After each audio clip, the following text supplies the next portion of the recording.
Welcome to the Get Published podcast, sponsored by Brodie Consulting Group. To get more information about our coaching, publishing, executive ghostwriting, and podcast production services, go to getpublishedpodcast.com. Hello, I am Paul Brodie, and thank you for joining us for another episode of the Get Published podcast, where we help authors get published with a proven system that works. Today, we're being joined by Jenn FitzGerald, author of Book Design's 7 Simple Steps to Design Ebook Covers That Sell. Jenn, welcome to the show. Hi, Paul. How are you? I am great. You ready to get started?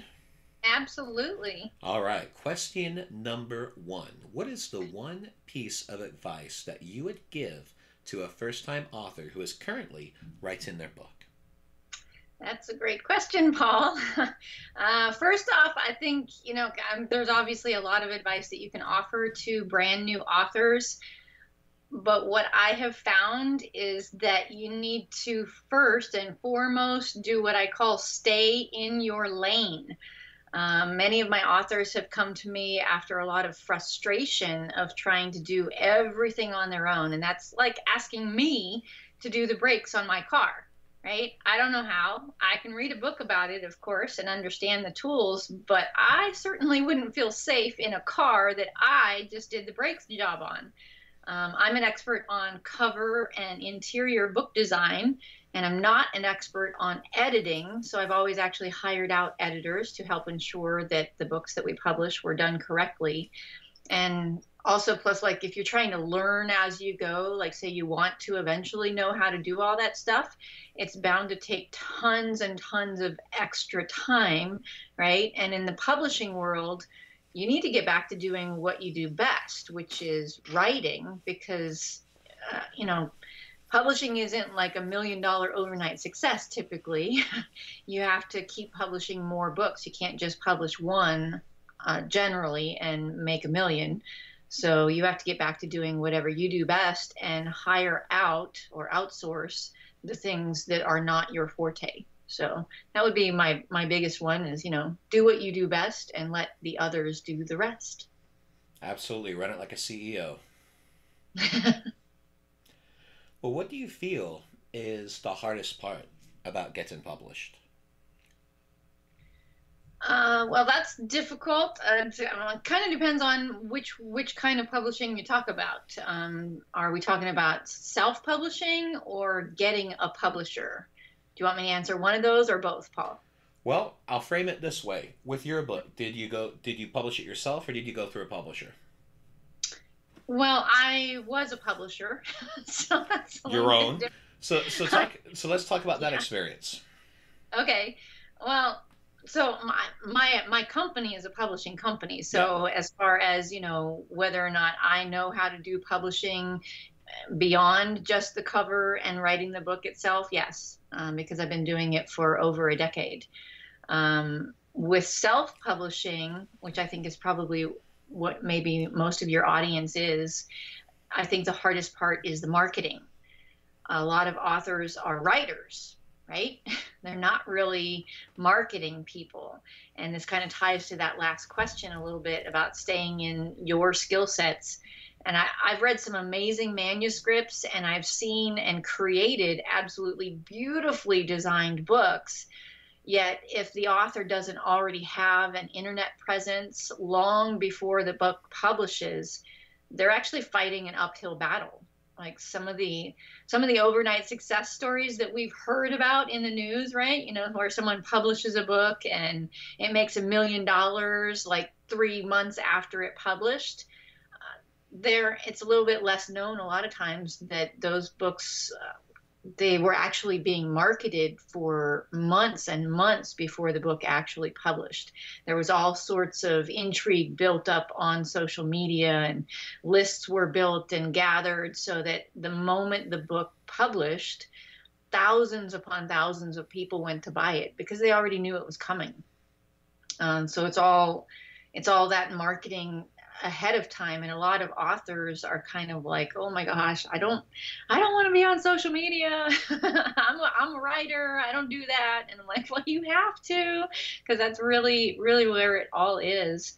And then So, and for the flip side, for those of you on your audience who are out there looking for a publisher to basically take the manuscript and run with it, the most difficult part is finding an agent.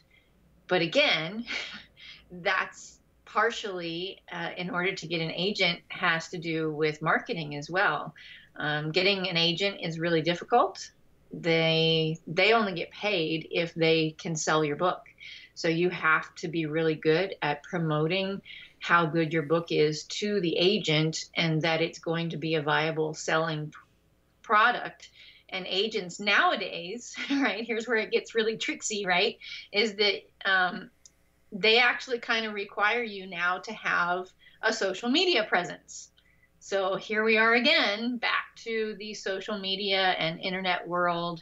You know, if you're not on social media with a website or a blog or some such, where you have an audience that you can promote yourself to, even an agent is not going to look your way as much as someone who does have that already in place.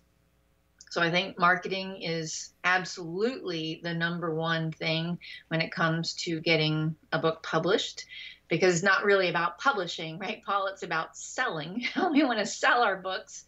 And so this is often the toughest lesson for the authors that I've dealt with, getting them used to the idea that they're going to have to go out there into the world and talk about their book and be on social media and build an audience. Just like I do with my business coaching clients, you know, because being an author is a business. So if you're not online in any business, you're not going to sell much of anything, basically. So all about the marketing. Well, and speaking of marketing, transitions nice into our next question. What I'd like to do is have you please share a marketing strategy that you have used in your book launch that has worked well.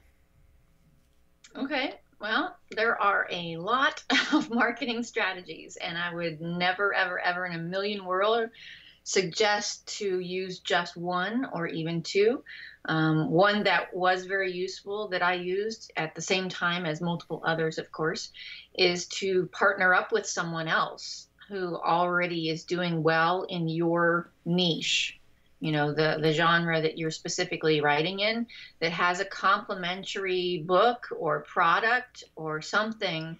My bestseller so far is, you know, the design book, how to design book covers. So I partnered up with a graphic designer and an editor, and we did a whole marketing campaign together.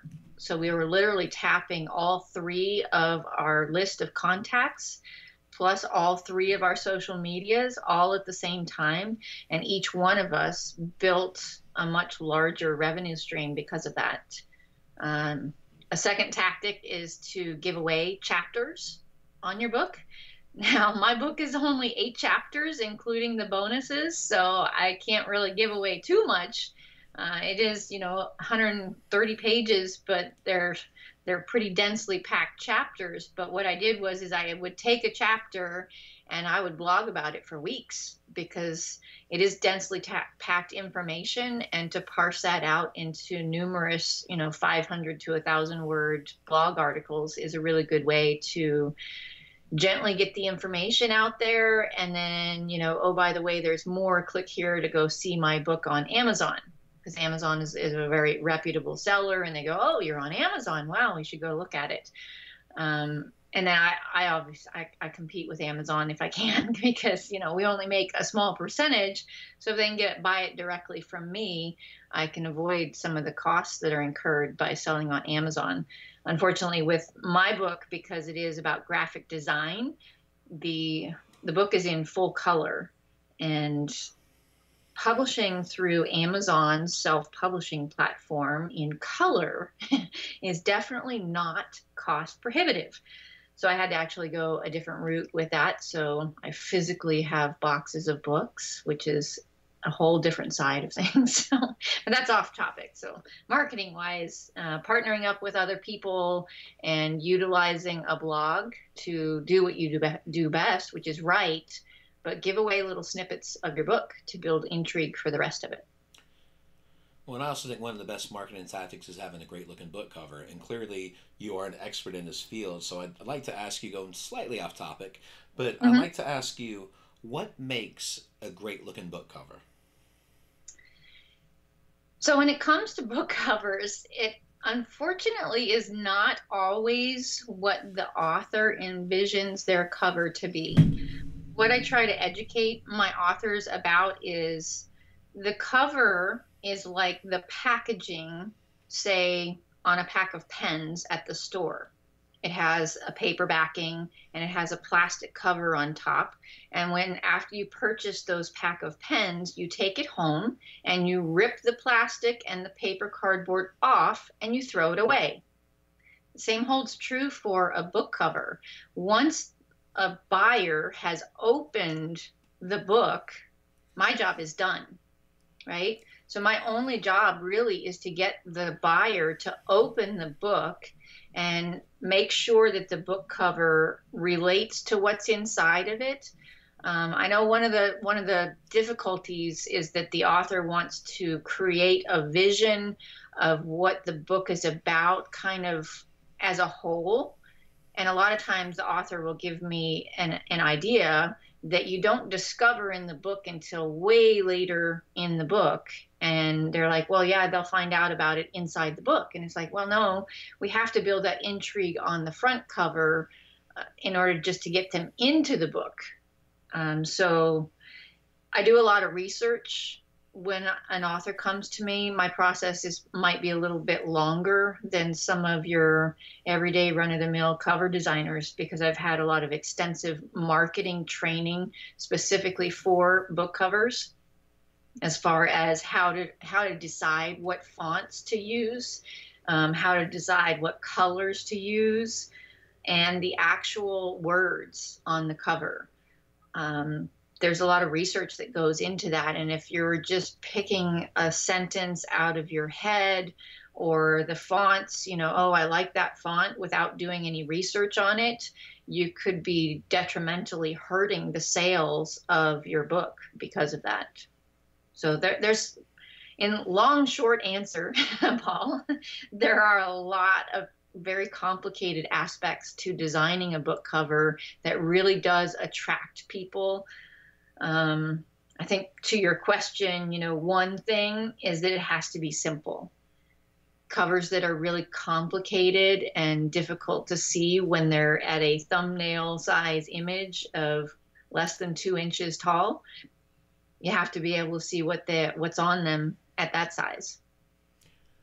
Thank you for bringing that up because that's one of the things I like to explain to my clients, especially my clients that do fiction books, where they literally want to have every character in the book on the cover. I'm like, guys, we can't have it like this. We have got to Right. keep this simple. Same thing in business books, nonfiction, children's books. You got to keep it simple.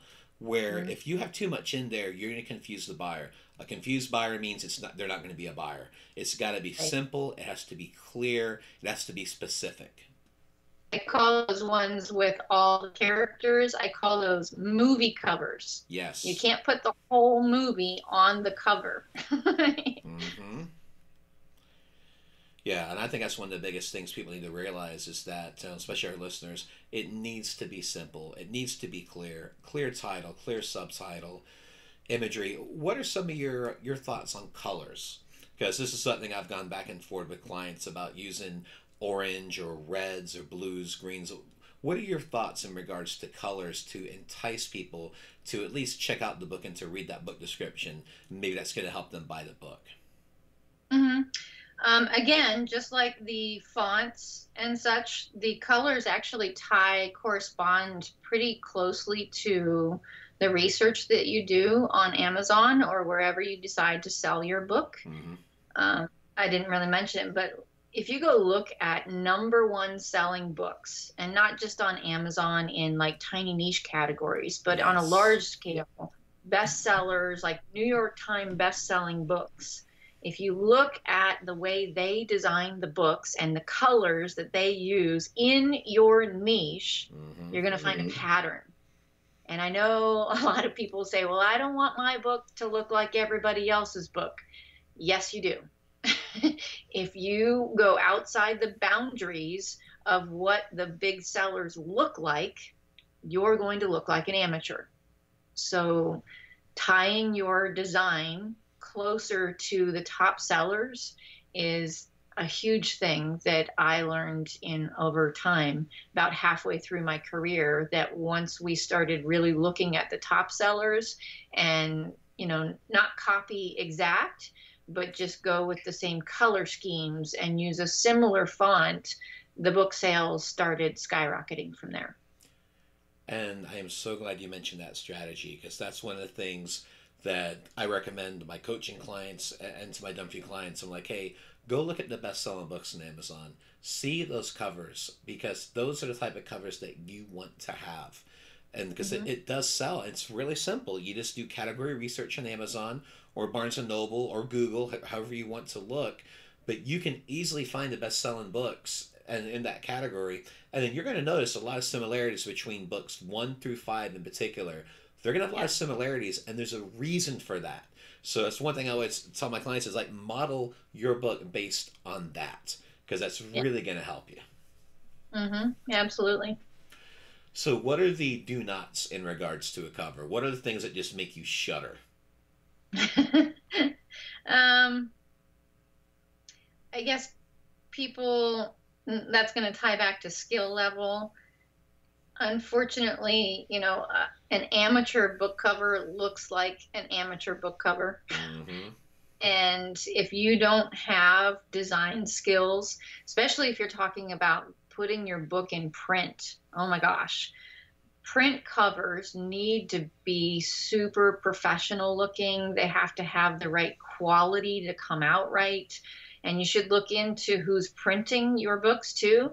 Depending on the paper quality and things like that. Does your book really feel the way you want it to feel in someone's hands? If you go with the absolute cheapest book on the market, you're going to get the absolute cheapest feel. And when people buy a physical book, they like the feel of books. So I guess, seeing amateurs produce books when I know that they're a writer, not a designer. But that's my own, because I'm a designer, right? So I can see absolutely everything. Like, I saw one book and I was like, oh my gosh, it's not centered properly. And they're like, how do you know? And I'm like, I just can tell. I can see it. You can just see it with your eyes. Yeah, I can center things without having guides and stuff like that.